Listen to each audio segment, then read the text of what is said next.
Hey, what's happening? Welcome to Margin 101. And just so you know, this is part 3 of our margin series. As always, I hope that you're all having a phenomenal week and that you are prioritizing your well being and family. And let's get right into it. Okay. All right. So I want to start by giving out a quick shout out to all the new subscribers. Welcome to the channel and thank you for your support. It gives me the motivation to continue making content. Okay, so trust me. Thank you very much. And I want to do a special shout out to my guy Income Baron for always watching, commenting, and showing support. Brother, you a legend. Thank you so much. And if you have not checked out his channel yet, be sure to do so. He's got a well-constructed portfolio that could offer some ideas for balancing a portfolio, okay? And that's without adding the unnecessary risk. All right, so be sure to check them out. Anyway, let's get right back into the topic, and that is the part 3 of this margin series. We are going to focus on tips to avoid margin calls.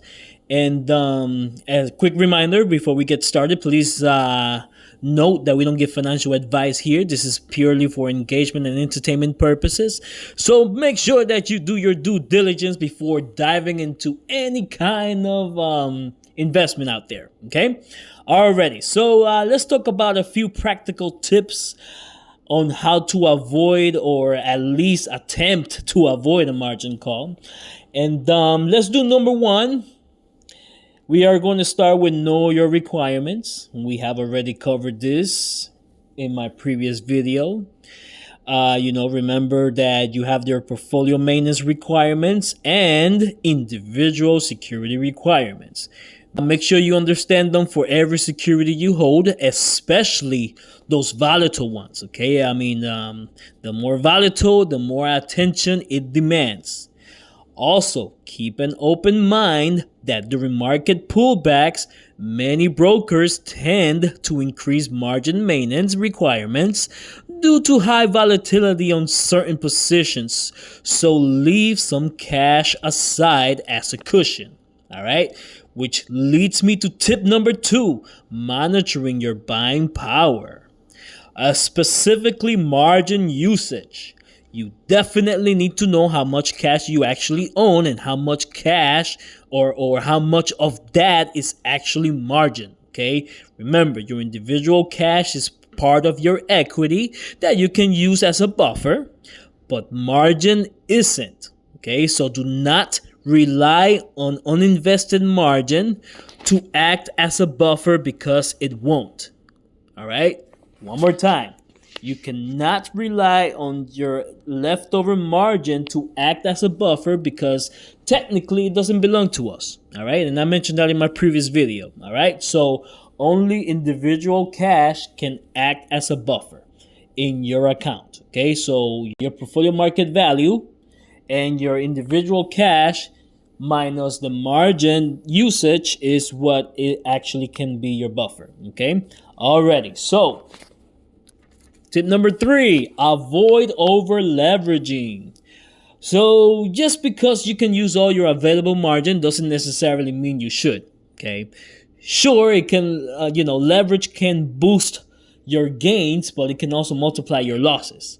So if you decide to go all in with margin, make sure you have a game plan ready in the scenario the market throws a tantrum. Okay, you want to be strategic and not panic with the rest of the market because this is when opportunities come knocking. Okay, and if opportunity comes knocking at your door, you just want to let it in and say, hey, I got this cash. Let's go and make some purchases, right? Okay. All right. So moving on. Tip number 4, set stop loss orders.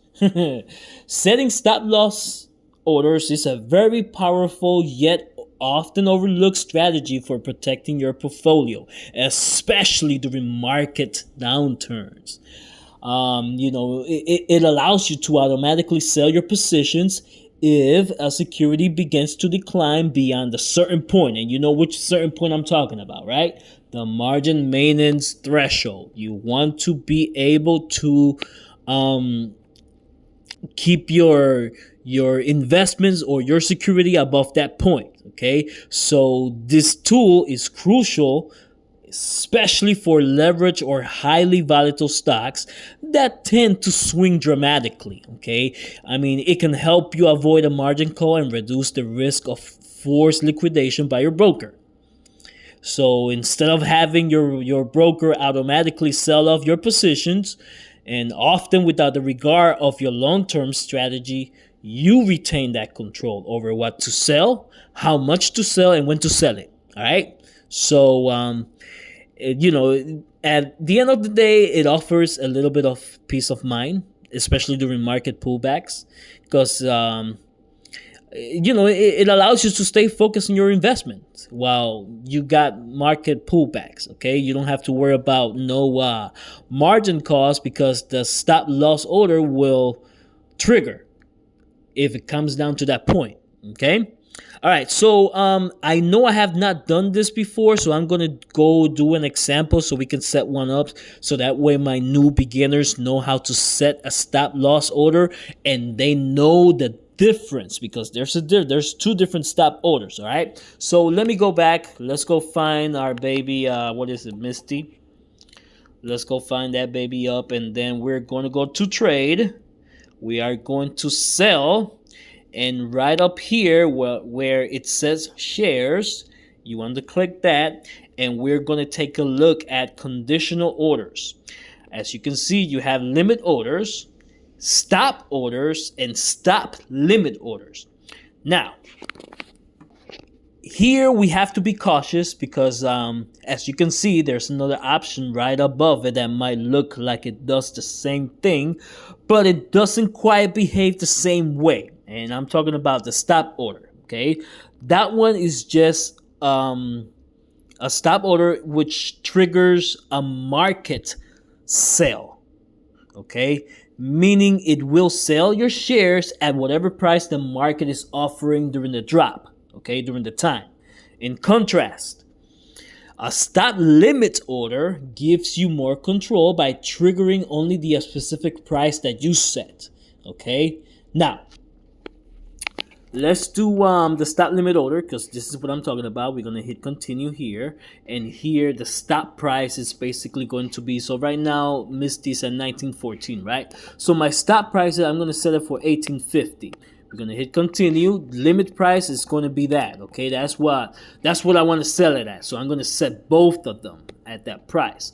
And here the set time in force, I want to set it for 90 days, so I'll be covered during those 90 days. I'll be covered with this limit order. Okay, so in the scenario that the market, or specifically this ETF, goes down on it goes on a meltdown, it will trigger that stop loss limit order during the 90 days that I set it here. Okay, I don't want to set it for one day, because hey, what about if the following day I forget about it, I'm at work, and the thing goes down, and there goes that. You know what I mean? It defeats the purpose. All right, so I'm going to hit continue. I'm going to set how many shares I want to sell at that price. All right, and here where it gets a little bit more creative, because here you can set one limit order for 100 shares at the 1850. Once you hit review and get it done, you can go back and set another one for a different price at for a different number of shares. Okay, so if you don't want to sell all 548 shares at that price, we can just set another limit order to sell it for, I don't know, maybe 1825, just in case in the scenario that it keeps declining. We can set another limit order for another 100 shares at that price. Okay, already, let's go back.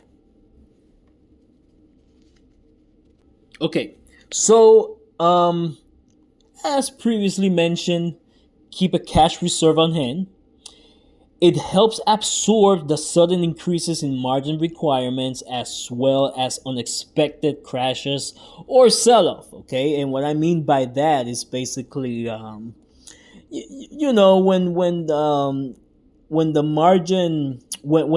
the market is crashing, a lot of brokers have the tendency to increase their requirements without even telling us.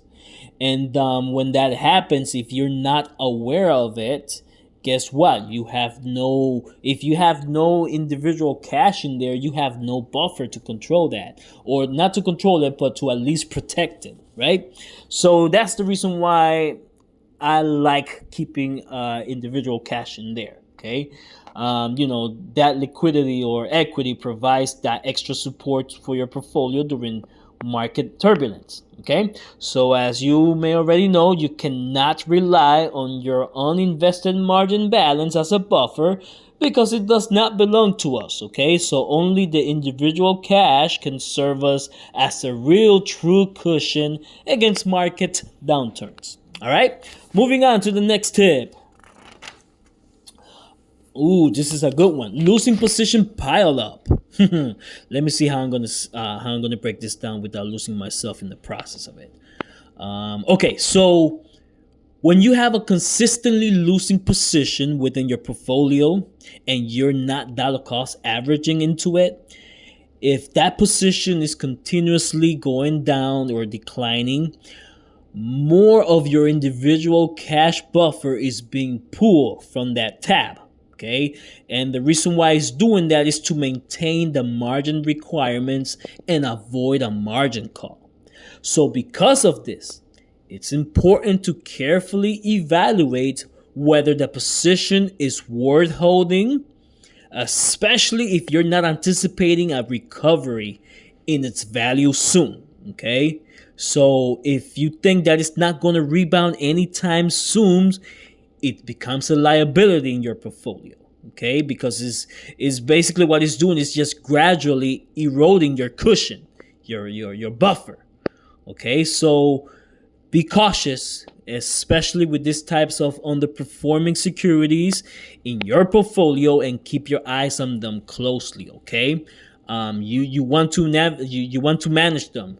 If they're loose, if they continuously keep declining in the share price, you might want to reassess and maybe get rid of them, or I don't know, dollar cost average into it, something around that. You're gonna have to sell the strategy. All right. Okay. Now, this is my last tip, and this one might sound a bit counterintuitive, but it really comes down to your personal circumstances. Okay, so instead of setting automatic drips with your dividends or your distributions, you could simply keep that cash in your buying power. And the reason why I say this is because this helps reduce your margin debt and lower your margin interest. Okay, not only that, it also boosts your equity buffer, giving us a little bit of liquidity to possibly stay flexible, and most importantly, helps absorb some of the risk of a margin call during market meltdowns. Okay, I mean, you don't necessarily have to keep all your cash in your buying power. You could find that balance. You can drip a portion of your dividends and keep the rest as a cushion. All right, okay. So you just got to find that middle balance. All right. Alrighty. So this is going to conclude our video for today. I'll be honest, I may or may not release another part on margin, depending on how much more valuable information I can gather that would actually benefit the average investor, especially for beginners. But if I can gather sufficient information to do another video, I will. All right. So anyways, be sure to like, subscribe, comment, and share the video if you know of anybody else that can benefit from it. And also, like I said, just make sure that you like the video. It gives me that extra motivation to keep creating content and hopefully get this channel monetized one of these days. God knows when. But once again, thank you for your time. I hope that you enjoyed the video, and I'll see you on the flip. Take care.